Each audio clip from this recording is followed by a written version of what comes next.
Okay, welcome to our second forum tonight. So my name is John Ethel, and I'm here moderating on behalf of League of Women Voters. I'm a League of Women Voters member from New Rochelle. I'm not a member of this community. I'm going to go over all the rules of the debate, but please hold your applause until the end of the program.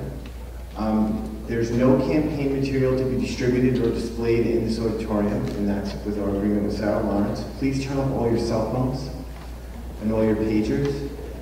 There's no recording of this event. We have a recording in here by, I don't know actually who you guys are, but they're recording it. It should be on Cablevision eventually. The candidates have drawn lots for the order of speaking. Throughout the debate, we will rotate the order of the candidate responses. For all statements by the candidates, the timekeeper will hold up a sign indicating 30 seconds remaining and a stop sign when time is up. Throughout the debate, no comments of a personal or abusive nature will be permitted. Each candidate will have up to 1.5 minutes for an opening statement. And at the conclusion of the opening statements, I will ask one question submitted by the sponsors. The order of the response will be rotated throughout.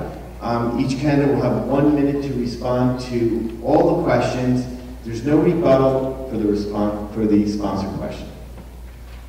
After that, we'll have audience questions submitted on the index cards. If you have questions and you want to give them to Sue, she's right there in the second row. She'll take the questions. She's going to curate them, make sure we don't have any doubles and things like that. If you haven't submitted a question, you can do that now. Question, you must have your name and address on the question card. Okay, questions must be brief. They must address an issue. And the questions you'll answer in 1 minute. And then each of you will have a 30-second rebuttal for those. Okay? Video recording, as I said, is prohibited. Okay, and now I'd like to introduce the candidates for Yonkers City Council President, McLaughlin and Mike Khader.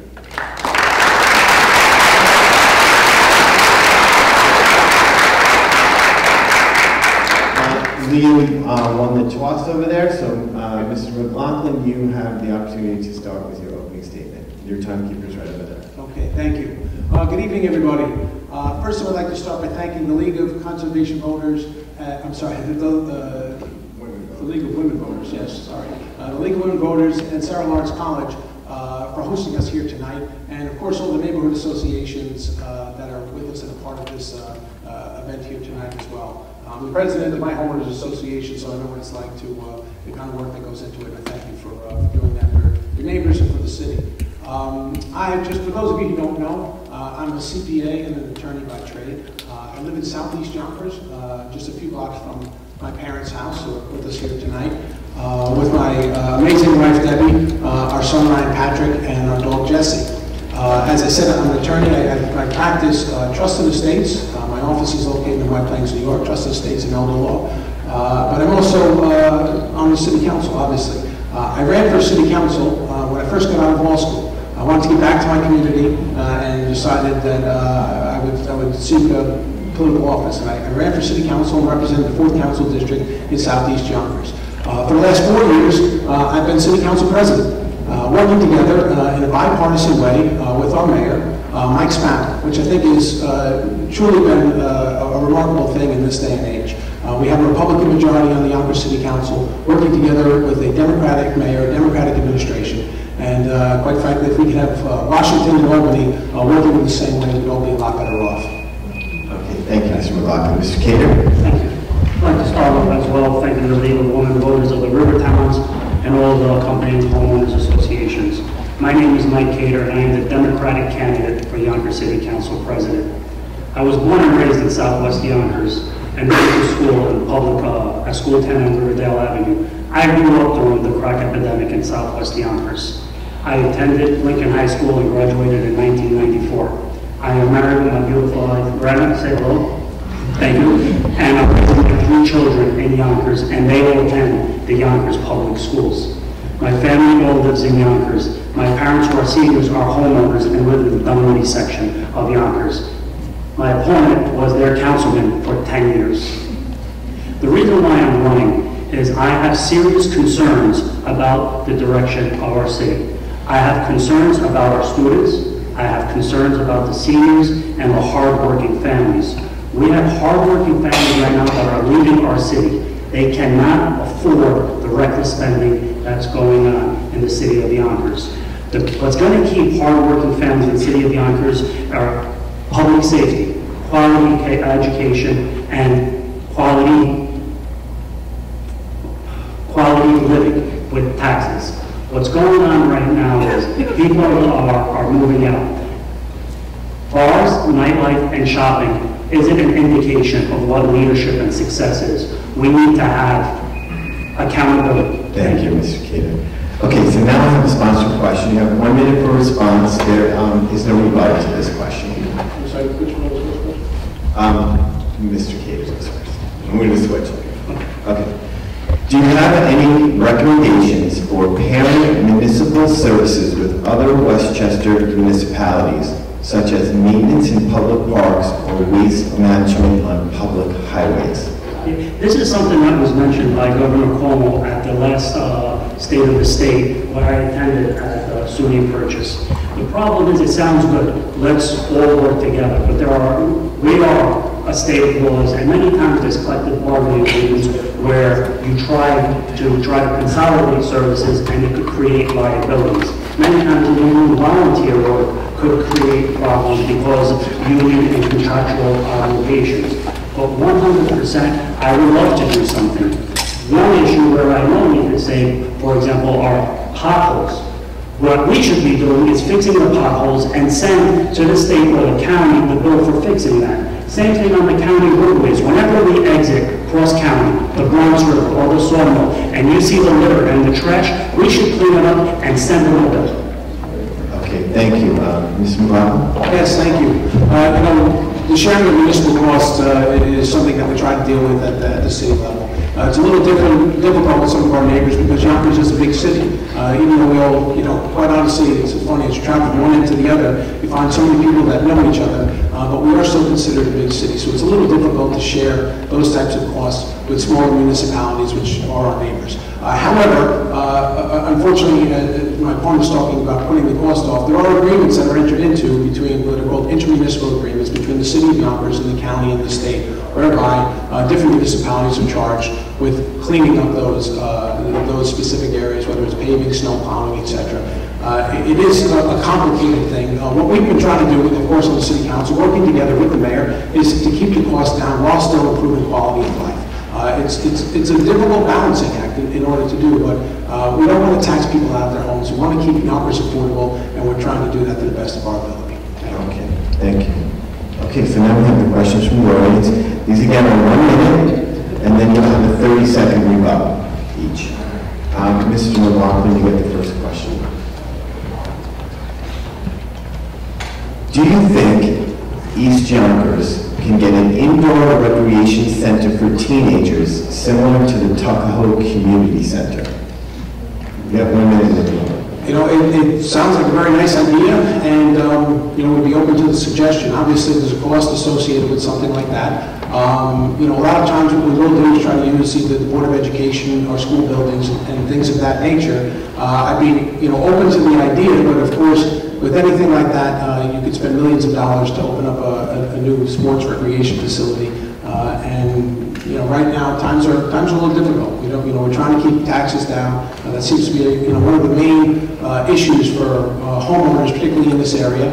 And we've obviously got to be careful with that. We do have facilities that are maybe to some degree underutilized. And what I think needs to happen is the Board of Education, we need to open those up a little more and make sure that neighborhood associations, little leagues, etc., feel that they're available to use those facilities. Little league coaching is one of my favorite things to do. I coach Little League, baseball, basketball, and soccer, and anytime we can share facilities with the Board of Education, it's a great thing, not only for the Board of Ed, but also for the kids. Thank you, Mr. McLaughlin. Mr. Khader. Thank you. I would like to see community centers everywhere, or recreation centers, not just in Tuckahoe and Southwest Yonkers and everywhere, but as my opponent says, there's costs involved, and people are struggling.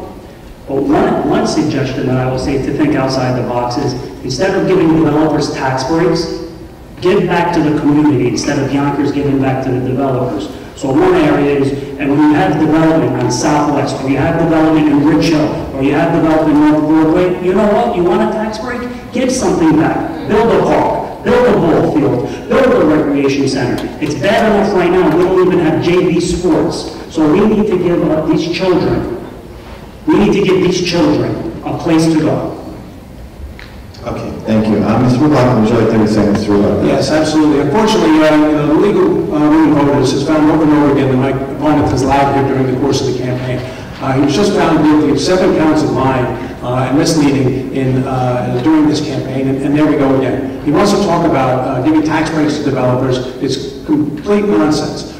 Any breaks that are coming at the state level. There are empire zones where development can take place, but the city of Yonkers is not losing any tax revenue. So to say that is just once again another example of compelling mistruths. Okay, Mr. Khader, would you like to respond to that? First of all, Mr. McLaughlin claims himself to be an attorney. I was never found guilty. Guilty is a legal term of art. I have never been accused of any wrongdoing my entire life until my opponent realizes that his campaign is in trouble. It's ironic. I passed a top secret security clearance. I've had information that kept our country safe, and for the last 3 months, this is where all the bad news about me comes. And it's a shame on you, Mr. McLaughlin, for knowing that guilty is a criminal act. And that bipartisan resolution... Okay, thank you, Mr. Khader. How does this one goes to you, Mr. Khader, to start this one. How does the position of the president of the city council differ from a city council member? Are you a tiebreaker? Am I a what? A tiebreaker. Tiebreaker. The number one job of the city council president is very easy. You approve and scrutinize that budget. My opponent always says that we work in bipartisanship. Telling the Democratic minority what to do is not bipartisanship. Working with the Democratic minority and listening to their resolutions and discussing their resolutions and putting their resolutions on the table for voting discussion. So to answer, 1, we have to look at the budget in a bipartisan way. The city council president sets the legislative agenda. My opponent has specifically set up rules to diminish the Democratic minority, which is 60% of this city. So what I would do is, we're going to have rules. If there's legislation that I don't approve, let's put it for discussion. Maybe there's something that I don't like, but you like. The people need a voice. Right now, my opponent has set up a disconnect between the chambers of city council president and the people. And that's what happens when you're a career politician. Thank you, Mr. Khader. Mr. McLaughlin, you have 1 minute. Yes, thank you. And I'd just like to see if anybody noticed there the splitting of hairs that my opponent would like to come up with. He's saying he's not guilty. He was found to have lied in his campaign literature over and over again, talking about taxes, talking about water rates, talking about my performance as city council president. The nonpartisan League of Women Voters at Fair Campaign Practices Committee is the one who rendered that ruling, not me, not anybody else. So to try and wiggle your way out of that is just unrealistic. In terms of what the city council president's job is, it is you run citywide. You are the one council person who represents the entire city. Okay. Mr. McLaughlin, you have the next question.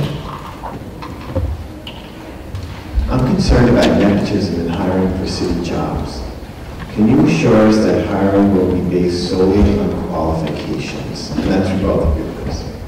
The mayor is the one who does the hiring at City Hall. This is an issue that my opponent seems to have tried to raise over and over again, despite the fact that he has numerous relatives that work in City Hall and Board of Education. He's taken full advantage of nepotism when he could, when his family could, and now all of a sudden when he's running for city office, city council president, now all of a sudden he's against the idea. He would like to poke at my wife. My wife works for City Hall. She has worked in the law department for longer than she has known me.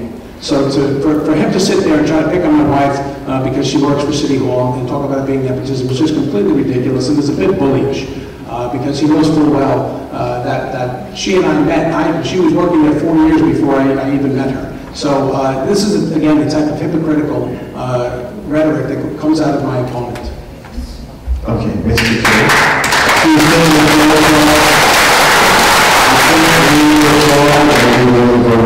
Thank you very much. Mr. Khader, you have about 1 minute to respond. I have never advocated to any mayor, current or past. I have never advocated to any commissioner or deputy commissioner for any job for my family. You could record that, tape it, put it on Facebook, that I've never advocated. Ladies and gentlemen, the front row is all my family. Please take a picture of them. If I'm fortunate enough to earn their vote, they will not be working in city government, they will not be working in city hall. What we need to do is give people an opportunity. We need inclusion in city government. We need diversity in city government. And my opponent says that it's bigger than his spouse.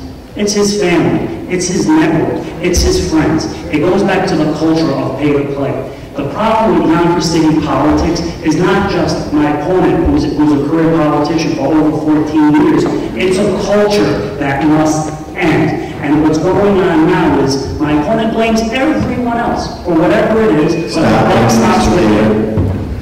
Okay, Mr. Tuesday, please.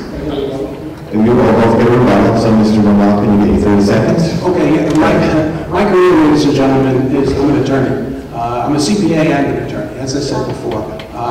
So for him to say career politician, he apparently doesn't understand the job of the city council president. You're a part-time legislator. That's your job. The mayor is the full-time executive of the city. The mayor owns the city. The mayor does the hiring.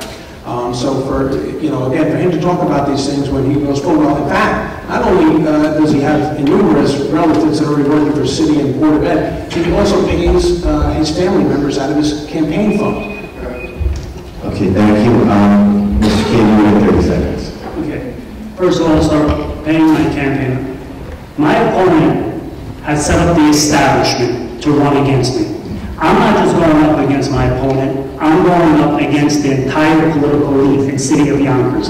You know it, I know it, everyone in this room knows it. So I have to have family come out, help take time off from their work. I have to buy them dinner. I have to pay for their gas. I have to incentivize them for the petition season, and for the knocking season, and for the primary, which I think twice. Thank you. Okay, Mr. Khader, here's a question from the audience, and it starts with you, and then Mr. McLaughlin. What are you doing to make Yonkers more bike-friendly? What are you doing to make Yonkers more bike-friendly?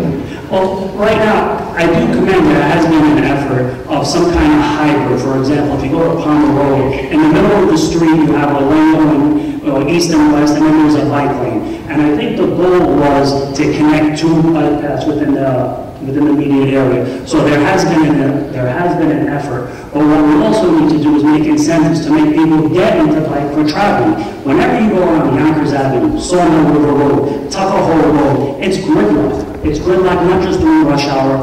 From the raceway to City Hall takes over 25 minutes when it used to be a 10-minute ride. And that problem didn't happen overnight. It was overdevelopment with lack of planning. We need better infrastructure for roads and clear bike paths. So I do acknowledge there has been an attempt, but more needs to be done. Okay, thank you, Mr. Khader. Mr. McLaughlin? Thank you. Well, I'll tell you, one of the first things I do is try to go bike riding as often as possible with my son.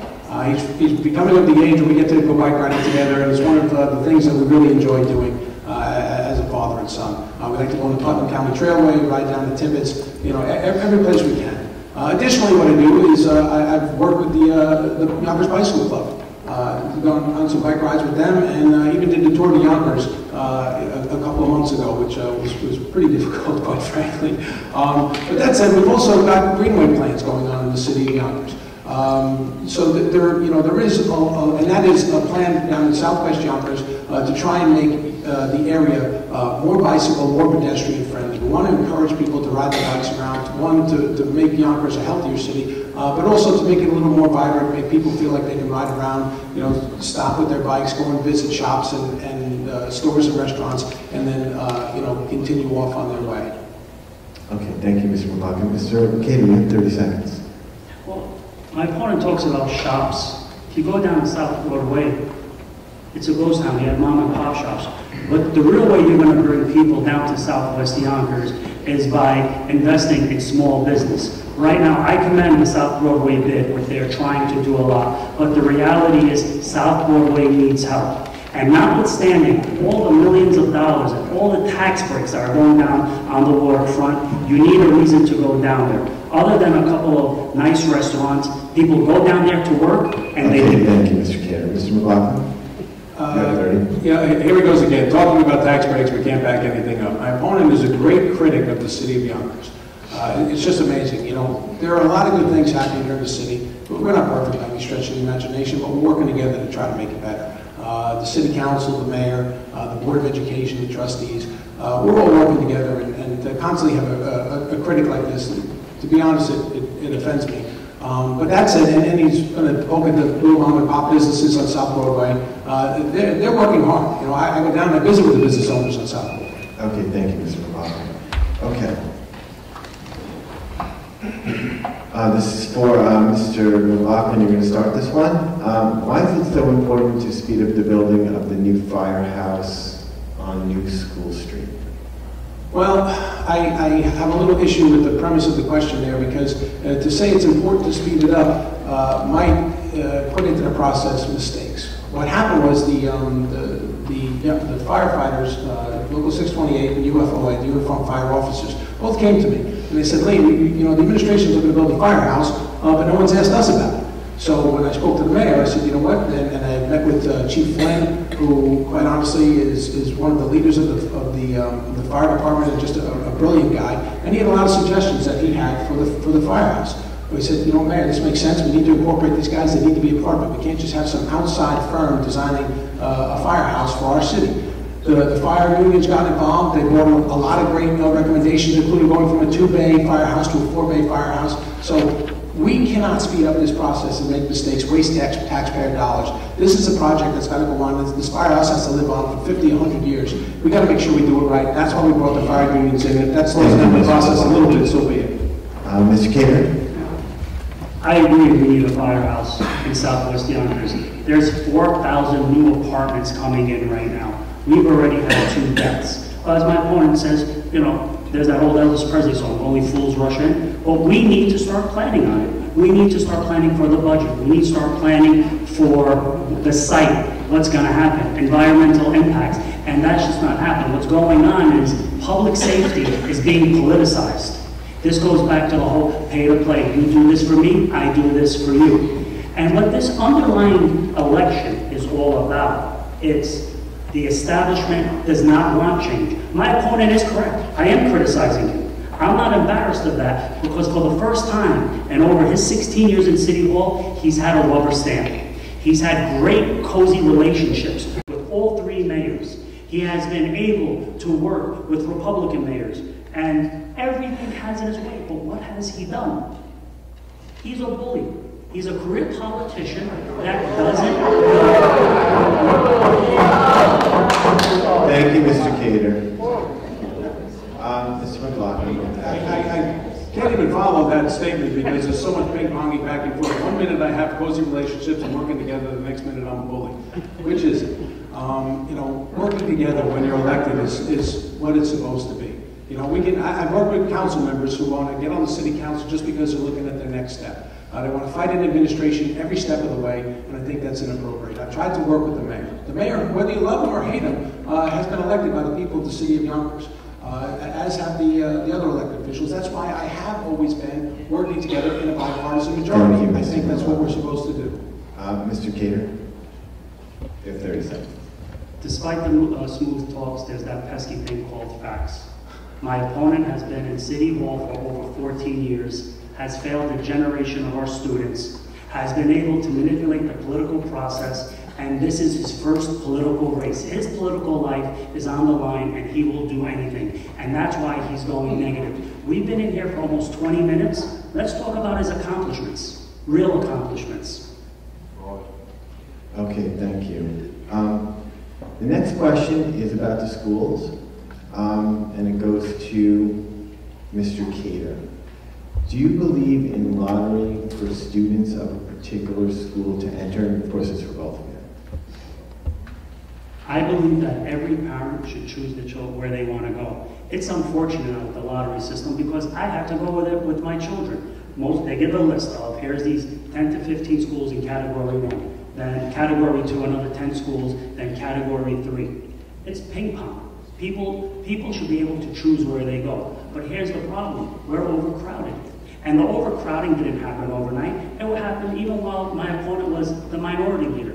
It happened while he was a majority leader. And it's not until recent that he's jumping on the education bandwagon and saying that he cares about our schools.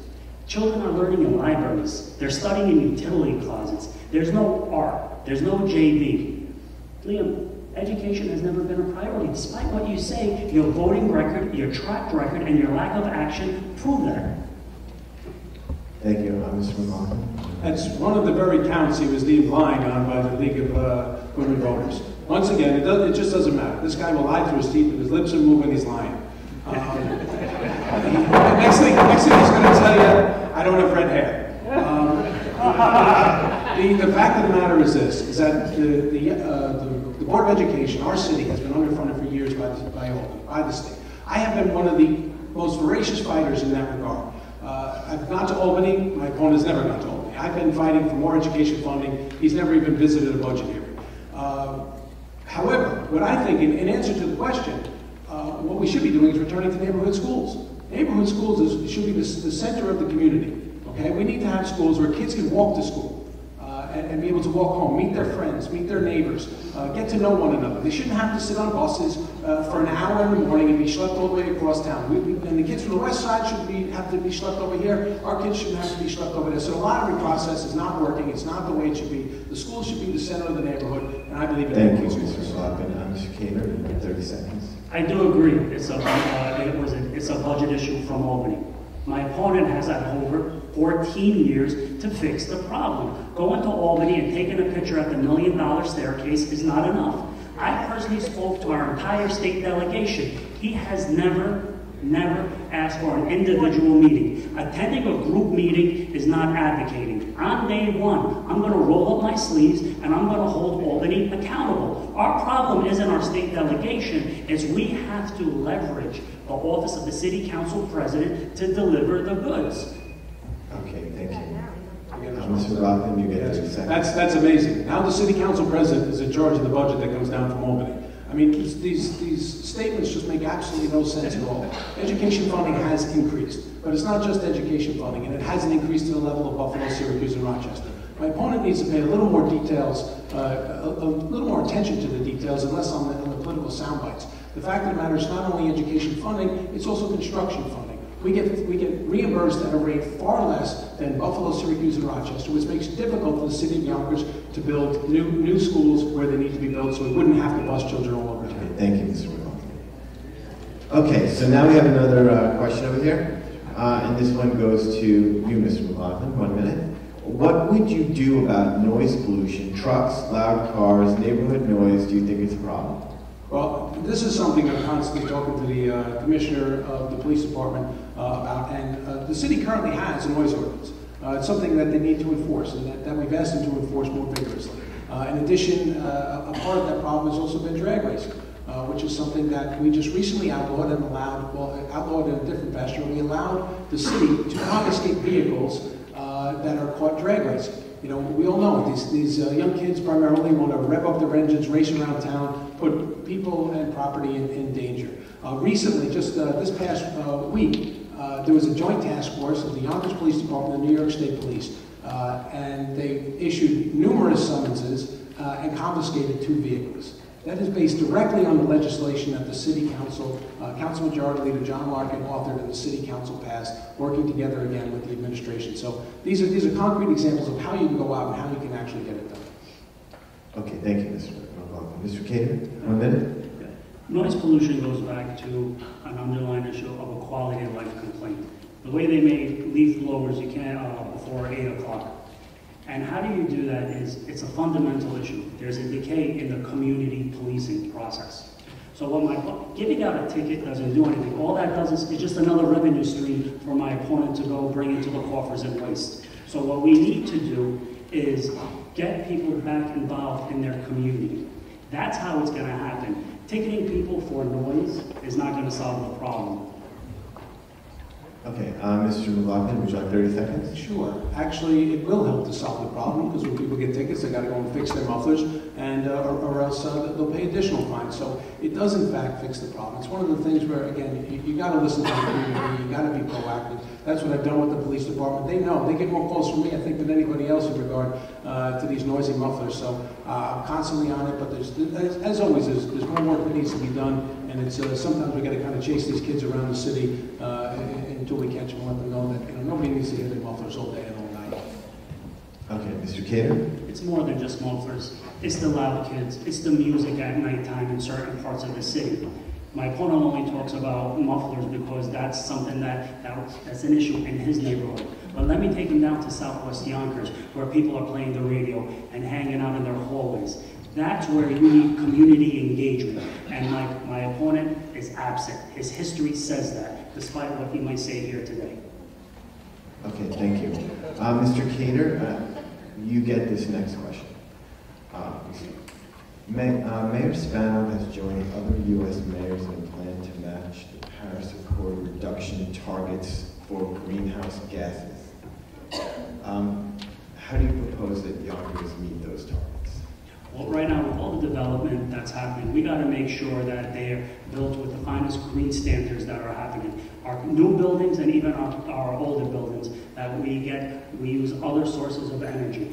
I'm concerned for my children who live here and for the rest of the environment. I do give, they did set up a green policy task force, but we need to do better and we need to do more, especially right now with what Washington, D.C. has done by making his signature promise to pull out of the Paris climate constraint. It's clear he does not believe in global warming. It's clear he does not believe in what's going on, despite the scientific data.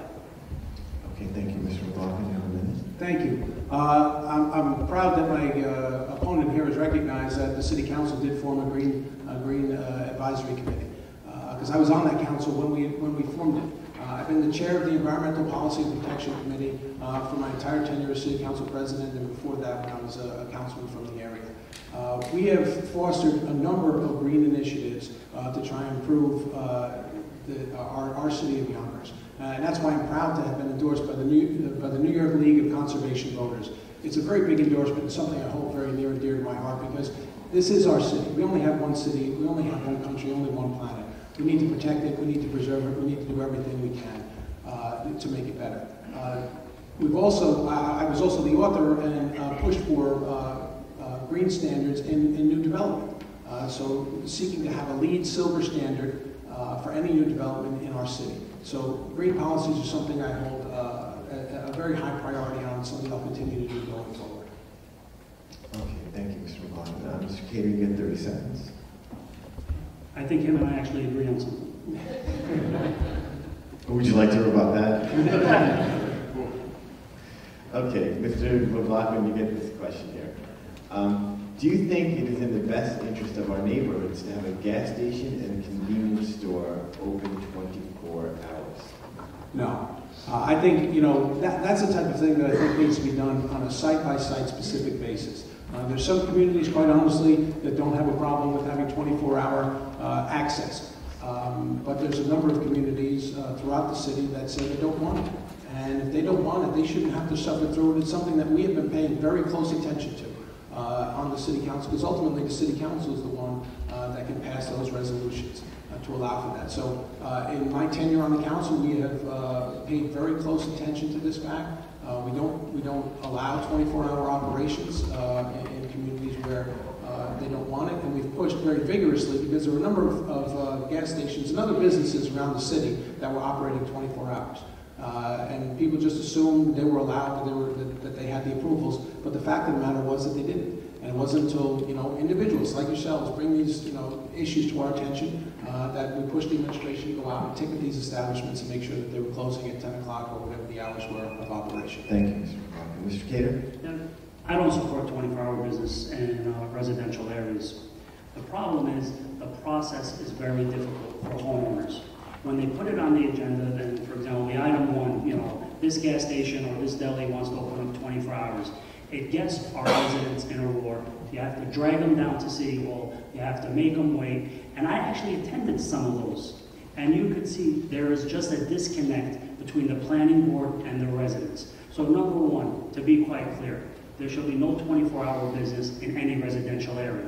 But as my opponent has said, sometimes in certain areas, it does make sense. And I'll give you a perfect example.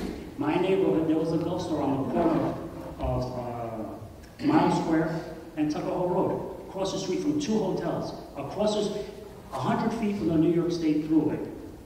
People didn't care about it. Now, if it was up the block where there's residential areas, everyone would have been opposed to it. I would like to have something more clear, more definite, but it's not an easy way to go about it.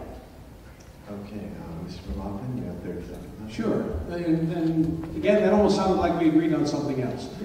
Obviously, there should be residential areas, business areas, that's a different thing, and it is something that's looked at very closely. You know, the members of the planning board, while, you know, the process can seem burdensome for homeowners, it is the process. You know, people have a right, business owners have a right to make an application in the same way that homeowners have a right to come out and object.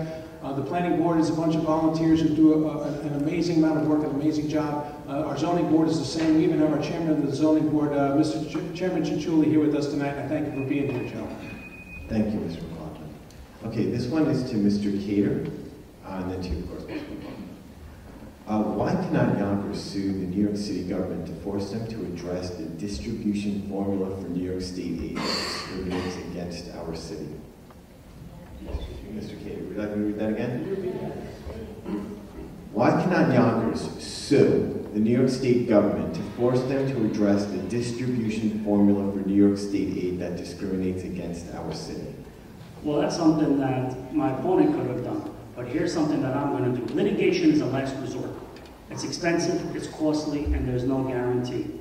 But here's something I would say. If I've been in the city council chambers for 14 years and the formula wasn't fixed, we'll go to every single court that we can.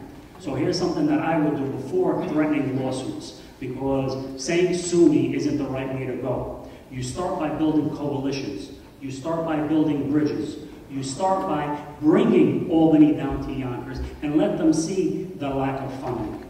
So if all those issues fail, then of course we have a right as a matter of law to go sue the school districts, which has happened before. Mr. McLaughlin? Yes, well, unfortunately, I guess my opponent doesn't know that we did in fact sue. So the city of Yonkers did bring a lawsuit, tried to sue the state. Very difficult in the way that this structure is set up in order for the city to have standing in order to sue the state. So it's a kind of a complicated legal issue that worked against us. But we have sued not once but twice. My opponent talks about forming coalitions. The state delegation that is in charge of underfunding us are exactly the people who are pushing him. So for him to sit here and act as if he's going to go against the very people who are funding his campaign, who are using PAC money to fund his campaign, is absolutely ridiculous. There's just no chance that that's going to happen. I have been an advocate. We've done everything. The campaign for fiscal equity.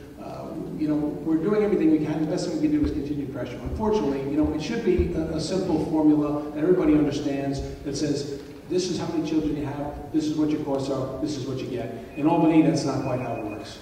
Thank you. Mr. Khader, you have 30 seconds. My opponent talks about the state delegation funding me and PAC money and such.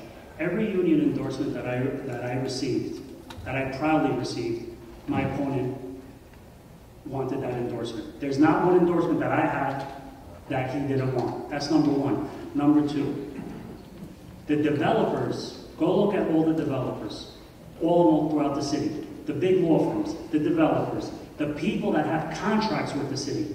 There is not one person doing business in the city that has not contributed to Mr. McLaughlin's campaign. That's pay to play. Mr. McLaughlin, you have 30 seconds. Like I said, ladies and gentlemen, his lips are moving, he's lying. It's just a flat-out lie. That said, you notice the way he deflects away from the fact that the state delegation has not delivered for the city of Yonkers. So right there is proof of the fact that he will not take them on. He's going to talk a good game. He's promised everyone everything. He's promised all the different unions he's going to do this, that, and the other thing, all these additional positions, and yet at the same time, he's not going to increase taxes. It just doesn't work that way, Mr. Khader. When you go to Albany, you need to take them on. You need to be ready to fight. I've taken on that fight, whether it's Republicans or Democrats in office, it didn't matter to me. What matters here is the city of Yonkers. Okay, thank you, Mr. McLaughlin. So I have this one question. It's also about the schools, and we sort of addressed a little bit of it, but this one has a little bit of a different take on it. And Ms. McLaughlin starts with you. Please address the effect of local schools versus the lottery perpetuating Yonkers' history of school segregation. Well, I don't know that it perpetuates the history of school segregation. In fact, the busing, I guess, would work to desegregate, is what the lawsuit was all about. However, I think Yonkers is a very diverse city.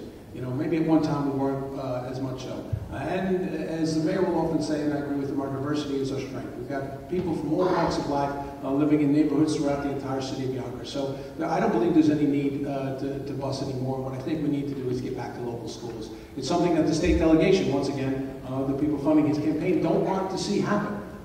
Senator Andrews Cousin said very directly that she does not want to go to neighborhood schools because they want to be able to ship kids from West Yonkers over to East Yonkers and be in the East Yonkers schools. I think we've got to stick to local schools, that the kids should be able to walk to school. My son, we walk to school in the morning. I walked to school growing up. I think all kids should be able to do that. They should be able to play in the playground of the school that they attend with their friends after school and not have to hop on a bus and race all over town. It's costing us $30 million a year in busing. Thank you, Mr. McLaughlin. Mr. Khader? Right now, here's the reality. Busing is a necessity, just for the simple reason most of the students live in the southwest side, and most of the schools are on the east side. If the school reconstruction does happen, neighborhood should be an option. If somebody wants to live in a neighborhood school, great. That's your option. It goes back to the balloting issue that we discussed earlier. But right now, many of these students don't have an option but to bring them to the east side. It's difficult waking up 5 a.m. to get to the school at school bus stop at 6:30 p.m. Okay, Mr. McLaughlin, you have 30 seconds. Thank you. Unfortunately, the way it's set up now, school reconstruction won't happen. I know the state delegation like to wave a big flag like they've accomplished so much. They've passed $2 billion worth of school reconstruction that we can do.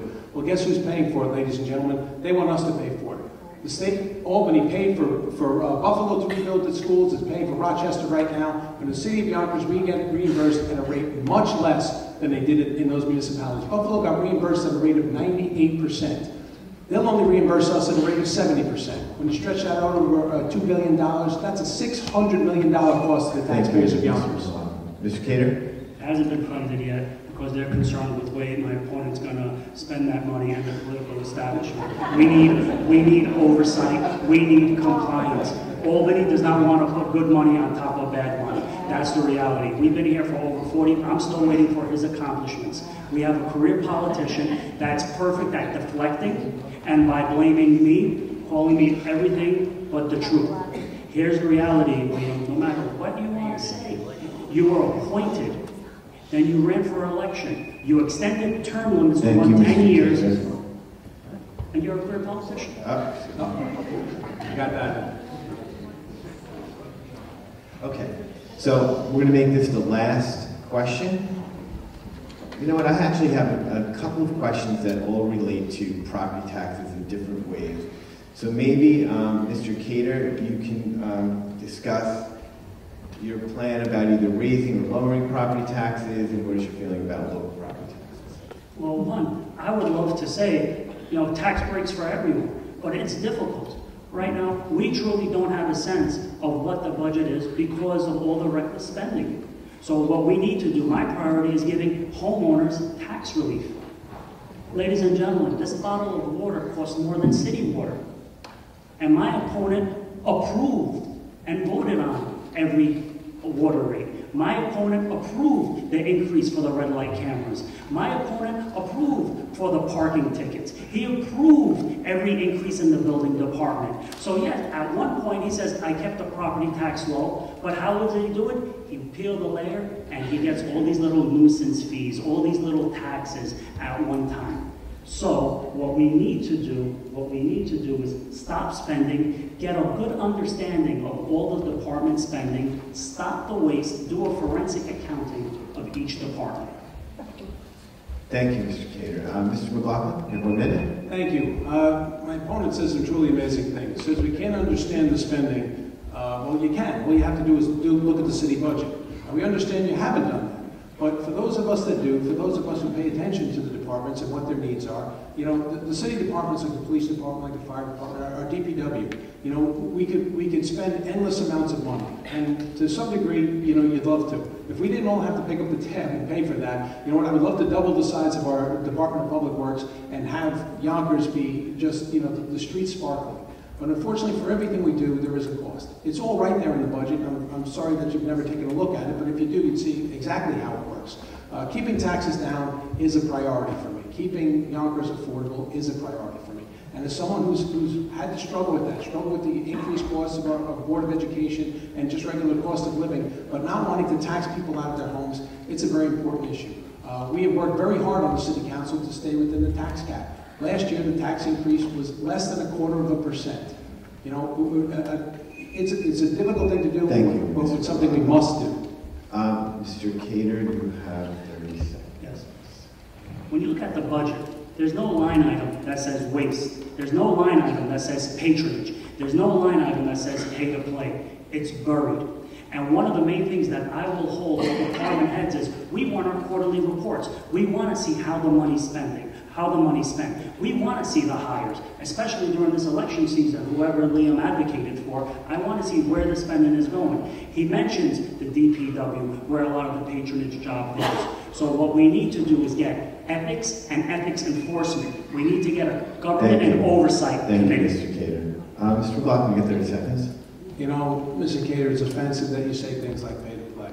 It truly is. You know, there's a lot of things that go on. You want to attack issues. You want to say tax increases are too high. You know, all this nonsense, all this empty rhetoric that you point out is exactly what the League of Women Voters pointed out as lying. They've said over and over again, and yet you continue to say it. He shows over and over again that he has absolutely a complete proclivity to lie and doesn't care one iota about doing it. The city of Yonkers is a great place, people. We've got a lot of good things going on. It's not perfect. We're trying to develop. We've got $1.8 billion. Thank you, Mr. McLaughlin. Thank you. Okay, so here's our last question. This is first for Mr. McLaughlin. Why do you believe you can take over the top position of city legislator? I'm sorry? Why do you believe you can take over the top position of city legislator? Well, I guess for me it wouldn't be a takeover. I've been doing the job for the last 4 years. Look, I love our city. We've got a great city. We've got a lot of great people. It's a very diverse city. You know, you go from one end of Yonkers to another. You experience a lot of different things, but all in all, a lot of great people.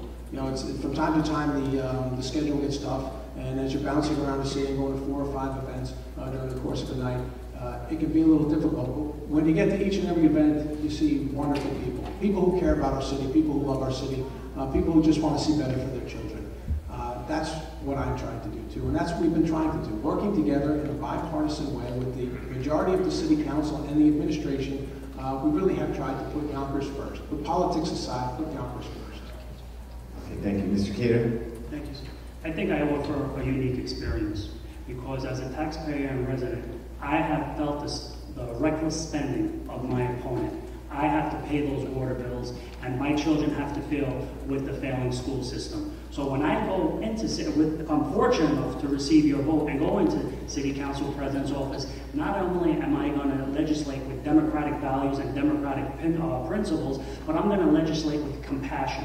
I'm going to legislate with equity, with fairness. These are fundamental principles that my opponent does not deal with. Again, saying bipartisan doesn't mean anything. There are 15 resolutions introduced by the Democratic minority that are sitting in committee. And for anyone that doesn't know what that means, it means it sits in the back room waiting to die a slow death. Rolling up the sleeves, agreeing to disagree, but more importantly, let's discuss it. Let's talk about it openly, not being minimized. Okay, thank you, Mr. Khader. Mr. McLaughlin, you have 30 seconds. Thank you. You know, once again, another issue where my opponent was deemed lying by the League of Women Voters. He wants to talk about water rates. The water rates in Yonkers buys its water from New York City. New York City increases the water rates, not the City Council. In fact, if he wants to talk about water rents, which is something that does get increased by the city, that is done by the leader of his party. The Commissioner of DPW is the one who sets a hearing and ultimately winds up increasing those rates. But he doesn't know these things. He just throws out naked allegations and doesn't care, whether they're true or false. Thank you, Mr. McLaughlin. Mr. Khader? Thank you. This is another example of my opponent blaming everyone. The state delegation, the Democrats, everyone but himself. It is true, the Commissioner of Public Works regulates that, but it's your obligation to scrutinize everything. Why do you pass it along to the taxpayer? Is there any way that we could look at it in the budget? Stop giving yourself a pay raise and start giving out patronage jobs instead of offsetting the cost on the taxpayer.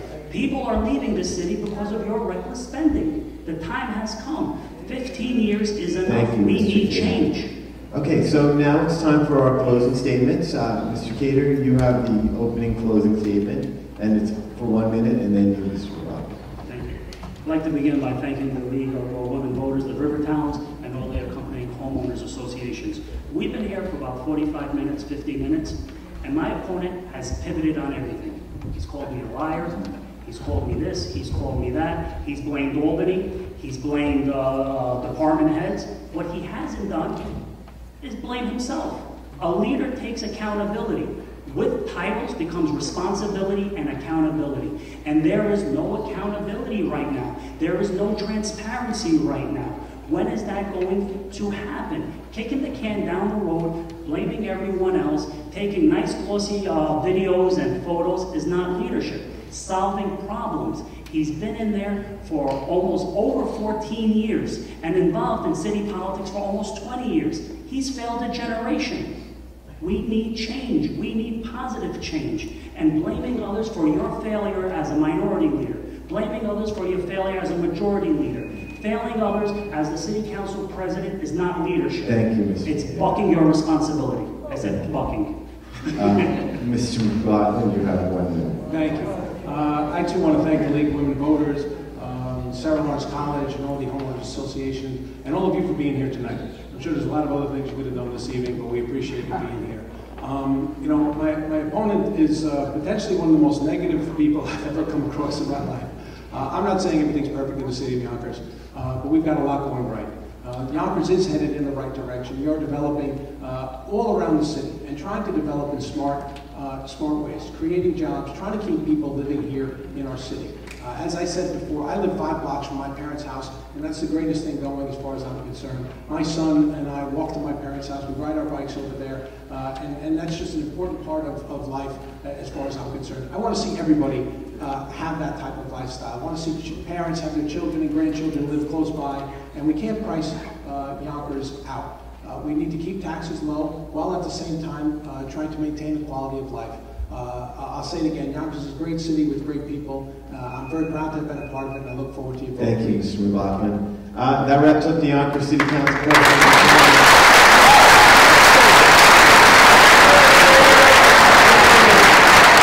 Thank you, everyone. Thank you,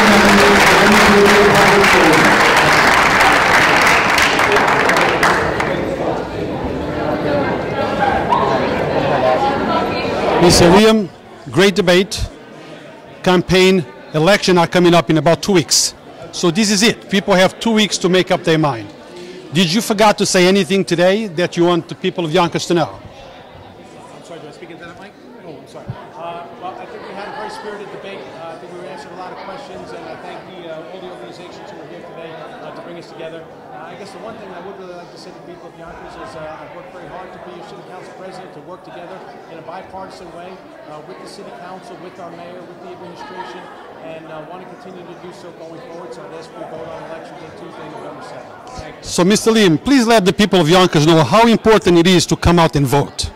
It's very important. This is a time, that the opportunity that you get to pick the leaders in the city, in the county, and beyond. So it's very important that we ask everyone to please come on out and vote. Thank you, Mr. Liam, and I wish you good luck. Thank you. Well, Mr. Khader, first of all, let me apologize for having to do this interview again. I know that you gave us one yesterday, but we had audio issue. That happens. It's called Murphy's Law. That's it. So, but you're here today. So, how did you feel the debate went yesterday? I think the debate went great. I was able to discuss my ideas and how we're going to solve problems that have long lingered the city. I was disappointed that my opponent would not answer any of the questions, and all he did was pivot and attack me. A leader takes responsibilities, not blame others. You know, my opponent blamed the state delegation. He blamed the mayor. He blamed the department heads. But what he didn't do is blame himself for over 15 years of failure. If I'm fortunate enough to earn the voters' support, we go in there and on day one, we're going to roll up our sleeves and we're going to solve these issues that have lingered and have hurt the entire city of Yonkers. That's what leadership is. Now, did you feel that the debate was a fair debate? Did you like the moderator, the way the questions were asked? Were you okay with that? Well, you know what? I believe there was an intent to make it a fair and impartial debate, and the supporters that I had in the room they followed all regulations, and there was no heckling. However, unfortunately, as my opponent usually does, he feels he's above the laws, above the rules, above the regulations. His hecklers were in there trying to deter and try to distract from the issues, but I maintained the course, I answered the questions, and I clearly introduced some new ideas, which my opponent didn't like. And I called him out on his constant pivoting. The number one question I want every single person to ask is, what have you done in 15 years? How have you solved the education crisis? How have you helped Southwest Yonkers? How have you created jobs? And the answer is nothing. That's why he pivots and attacks me. Now, November 7th is fastly approaching. It's already knocking. Any last words for the people of Yonkers?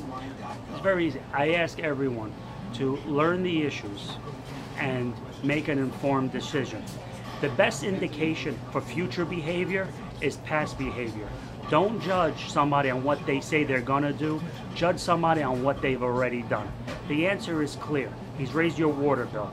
He's raised your real estate taxes. He's raised red light cameras, parking tickets, sales tax, every imaginable building application fee there is. The red light cameras.